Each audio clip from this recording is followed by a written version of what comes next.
Good evening, everyone, and welcome to another episode of Fun Break Post Show Breakdown Review, whatever you want to call it here at BC Wrestle Pod.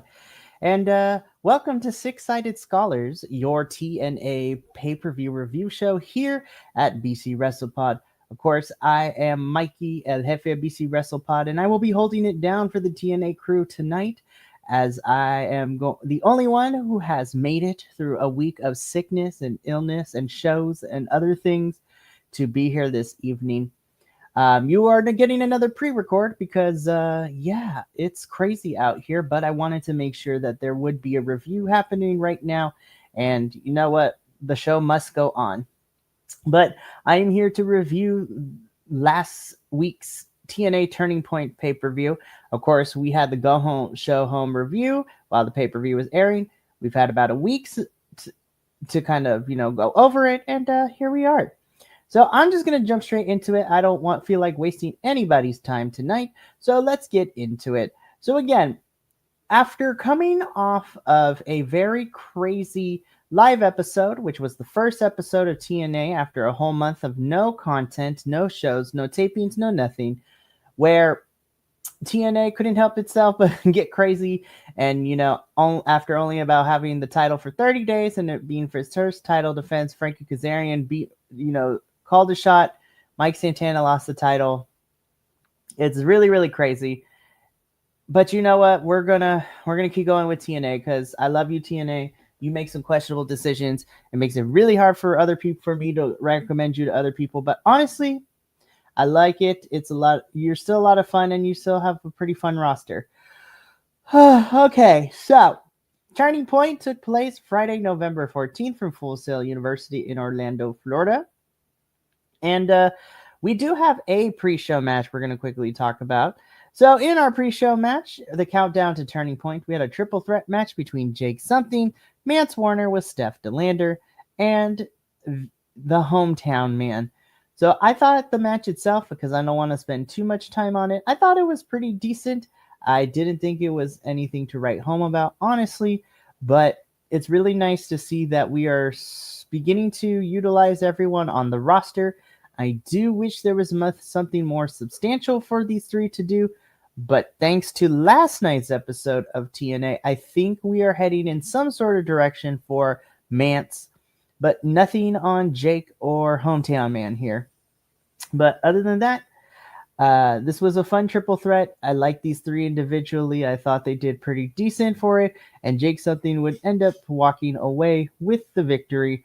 And yeah, we also got a promo segment from Frankie Kazarian, making TNA president Carlos Silva hand him the title, and Carlos Silva telling Frankie Kazarian that there is an open investigation into Frankie and the attack that NXT had on the TNA talent, which is leading into TNA versus NXT matches for Final Resolution in a couple of weeks.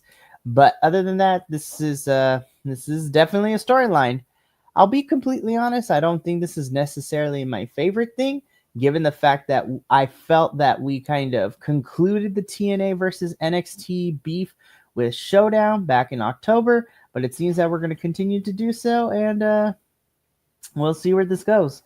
But again, as far as the countdown match, this was decent, it was fine, and the promo segment was fine as well.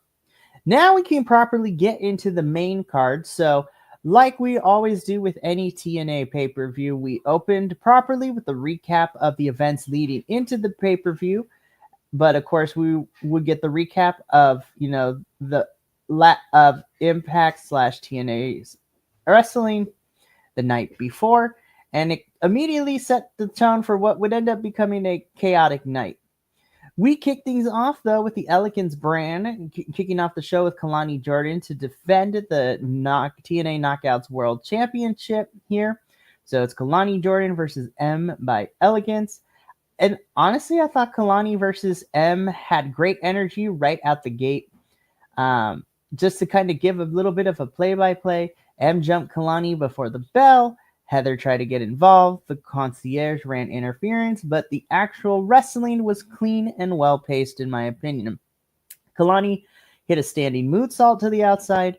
M answered with size and strength, and we got some really fun spots, which included, a Northern Lights with a bridge from M. We saw Kalani's cartwheel, elbow, and leg lariat. M hitting a Michinoku driver, but, not getting the 3. However, despite a good back and forth, ultimately Kalani countered with a split-legged stunner into a single leg crab, followed by one of a kind from the top rope to retain. And honestly, I thought this was a good opener. I was very surprised by the minimal amount of interference that we saw from the concierge and from Heather by Elegance as well. And I think both women looked really strong. So Kalani Jordan retains the TNA Knockouts World Championship, and she is going into NXT Gold Rush Week 2 this upcoming Tuesday as the TNA Knockouts World Champion, and she will be defending it against Jordan Grace and Liang Li. So we shall see who walks out as TNA Knockouts World Champion, which has me super excited. We cut backstage after this match with Xia Brookside, Liang Li, and Mara Sade all staking their claim in the Knockouts division. Ryan Nemeth wandered in to complain about his brother teaming with Frankie, and you know what? Something about towels, I guess. Ryan is serving the purpose of a comedy character, and you know what? It is what it is. But after this match, though, we get into our second match of the main card, AJ Francis versus BDE. And we didn't even get full entrances because BDE came in hot with 3 topes before the bell. AJ Francis shut that down quickly with power, rope chokes, and heavy strikes, literally stepping on BDE at one point, honestly. And this was fantastic. BDE mounted a fiery comeback, though, which, is limited but not limited, and including a missile drop kick, a DDT, a Canadian Destroyer, and honestly, his best Shawn Michaels cosplay. But AJ shut the door with 2 down payments, making a point to talk trash before the final pin. And to be quite honest with you guys, this match surpassed my expectations. This was clean, this was spirited, and surprisingly well paced. And I really, really enjoyed this. And I had a fun time with this. So we get the BioFlex injury report. Santana is questionable. Elijah is still out. Nick Nemeth is cleared for wrestling. And then we get a Steve Macklin promo where he cuts and say he doesn't care if it's 2-on-1, 10-on-1. He'll stack bodies regardless. Moving into our third match of the evening, this was a no disqualification match. Indy Hartwell versus Danny Luna. And this was a quick build because these two were beefing the night before, which, caused the disqualification. And we get this no DQ match made for Turning Point the night before. And honestly, this was fun. It was violent, but it was a controlled brawl. There were chairs, kendo sticks, trash cans, powder, ladders, the whole toolbox without going into reckless territory, in my personal opinion. As this match was going on, some standout moments for me include Danny choking Indy with a giant screwdriver, Indy spitting a game in Luna's face, a springboard Blue Thunder bomb from Danny Luna, Indy hitting a Macho Man elbow drop through the table, and a Hertz donut into a chair for the win.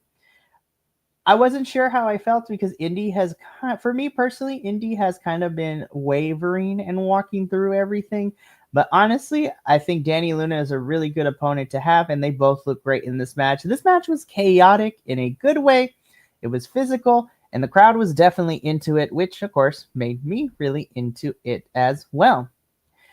Here we get into match number 4, which is a triple threat for the TNA Knockouts World Tag Team Championship, where we have our champions, The Inspiration, defending their titles against the Angel Warriors and Victoria Crawford and Tessa Blanchard. But, however, we would get a pre-match promo from Tessa Blanchard telling us that she is not cleared to wrestle, and taking her place would be the TNA's newest knockout signee, Mila Moore. So this ends up becoming Victoria Crawford and Mila versus The Inspiration versus the Angel Warriors. But yeah, This match was short, but it definitely was solid. I thought it had some good energy, and honestly, this was a really good, strong heel work from Moore. The Angel Warriors in this match definitely had most of the momentum, but in the chaos, the inspiration hit the Idolizer on Zaya Brookside for the win to retain.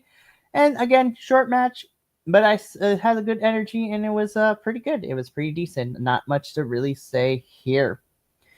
Next up, we get into match 5, which is a 6-man tag team championship match.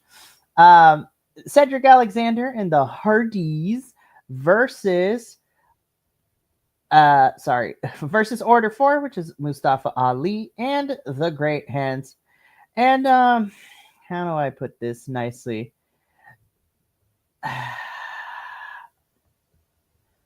This was just I don't want to be disrespectful because I feel like I would get in trouble here, but this match was okay. I'm gonna be quite honest. But, well, no, I don't want to lie.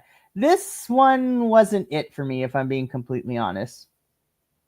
I mean, I don't mind the interferences because given that it's Order 4, of course they're going to have interference. But my issue came from the pacing. There were some sloppy moments, and occasional miscommunication kind of dragged it down. However, I don't want to completely bury this match because there were some bright spots, which, I really loved Ali's top rope, followed by Cedric's running PK. But overall, for me, this match unfortunately didn't click. Order 4 steals it with Ali rolling up Alexander after, Agent Zero pulled the ref. And yeah. And again, I'm not blaming the Hardys or anyone, but it was just off for these 6. And unfortunately, this wasn't my favorite match. And to be completely honest, I think this was probably my least favorite match of the entire night, which is unfortunate. But hey, you know what? Not every match can be a banger. We get into our 6th match, which is the Rascals versus the System. And to be completely honest, I think that this is probably my favorite match of the entire night. Or actually, it's tied for my favorite match of the night. We're going to talk about my second for the other match that tied with this one for my favorite match of the night. And this match definitely over-delivered big time. It started slow, but then it developed into glorious, absurd, rascal-style chaos, and the System actually did a good job of keeping up. There was a lot that went down in this match, but some of the highlights for me include, first of all,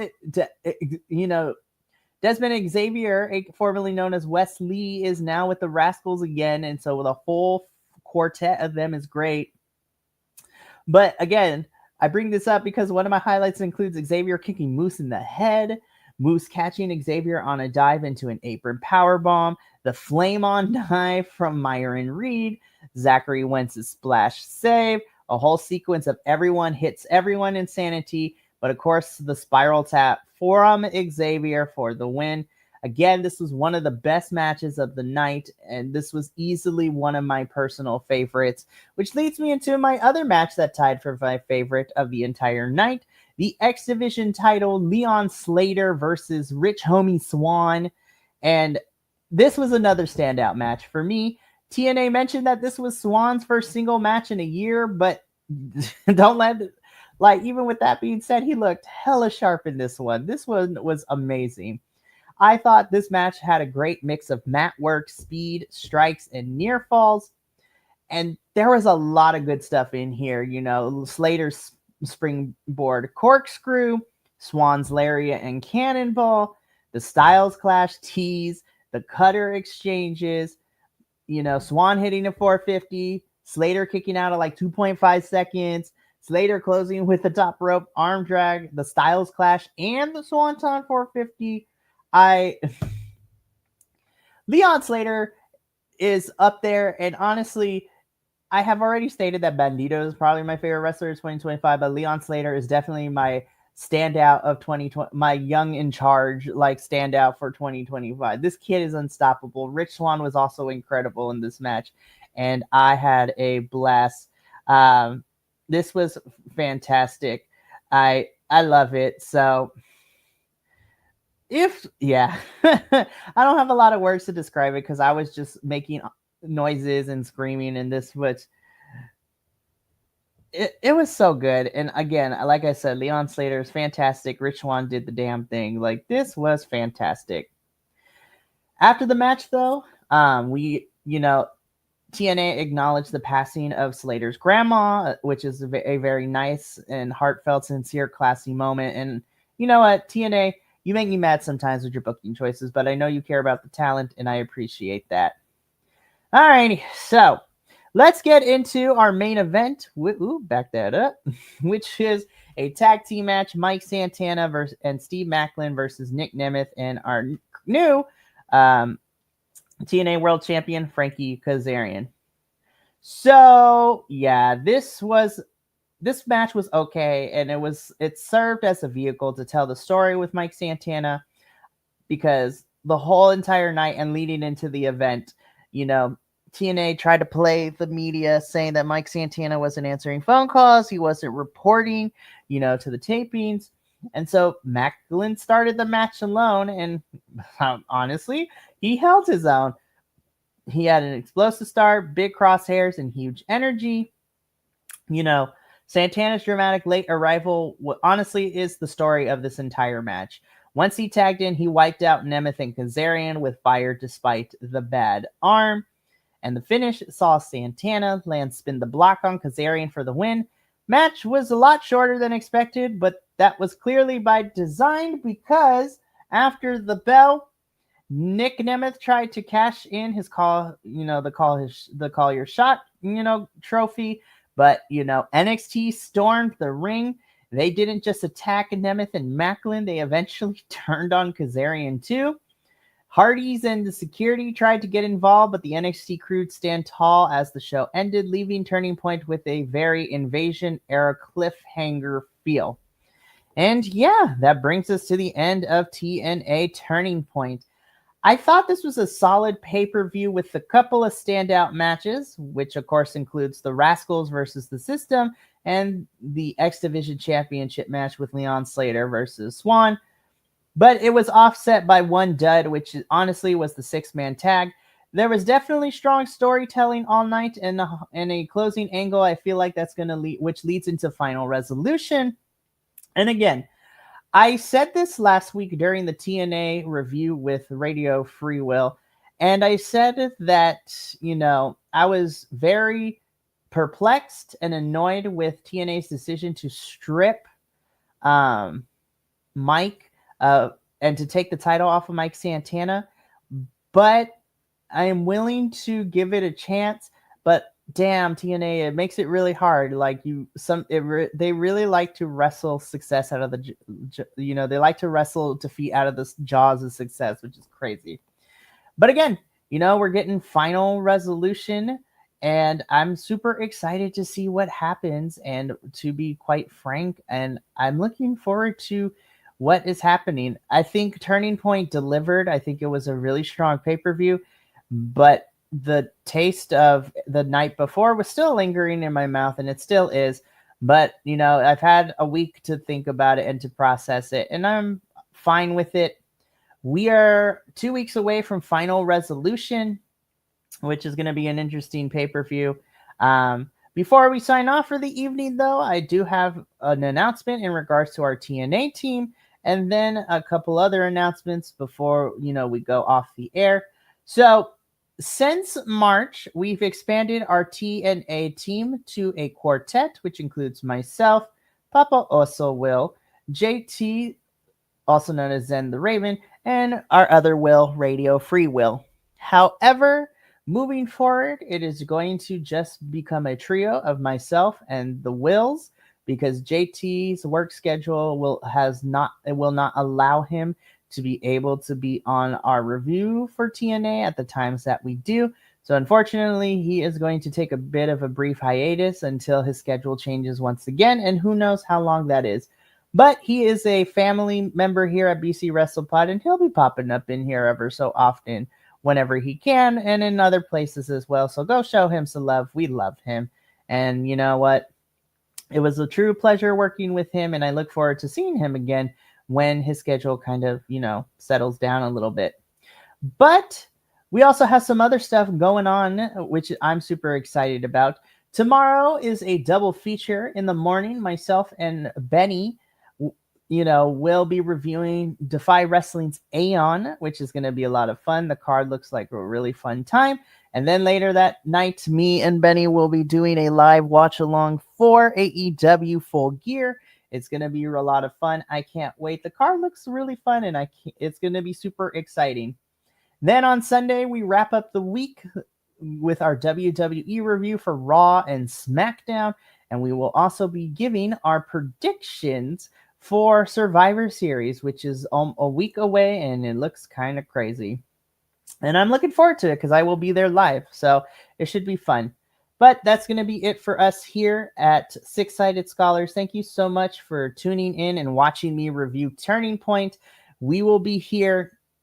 There will not be a TNA review next week due to the holidays, but we will be back in 2 weeks with another exciting episode of TNA. And funny enough, we will be doing the go home review and predictions for Final Resolution in 2 weeks. It's getting crazy out here. But from all of us here at BC WrestlePod, remember, take care of yourself, love one another, stay Bi-Conic, and more importantly than anything, you always deserve to finish your story. We will see you tomorrow for Aeon and our watch along of Full Gear. But until then, sayonara, adios, and until next time, peace.